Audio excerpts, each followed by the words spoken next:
শহর কলকাতায় কি গতিবিধি বাড়াচ্ছে মাওবাদীরা? মঙ্গলবার শহর থেকে ভিন রাজ্যের এক মাওবাদী নেতার গ্রেফতারি তুলে দিল সেই প্রশ্নই।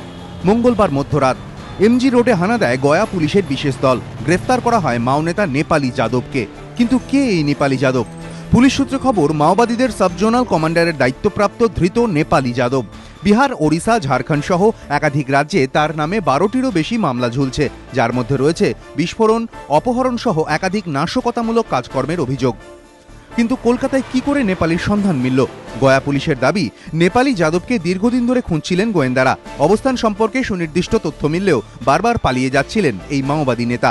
অবশেষে ধৃতের মোবাইল টাওয়ার লোকেশন খতিয়ে দেখতে শুরু করে গয়া পুলিশ। জানা যায়, কলকাতায় তাঁর ঘন ঘন যাতায়াত রয়েছে। ফাঁদ পাতে পুলিশ। যোগাযোগ করা হয় কলকাতা পুলিশের সঙ্গে। অবশেষে অভিযানের সিদ্ধান্ত, আর এতেই মেলে সাফল্য। মঙ্গলবার রাতে গ্রেফতার করা হয় নেপালি যাদবকে। ওই রাতেই তাকে গয়া নিয়ে গিয়ে জেরা শুরু করেছে আমাস থানার পুলিশ। কী কারণে তার কলকাতায় আসা এবং এখানে কার কার সঙ্গে তার যোগ রয়েছে তাও জানার চেষ্টা চলছে। প্রকাশ সিংহ ও কৌশিক গাঁতাইত, এবিপি আনন্দ।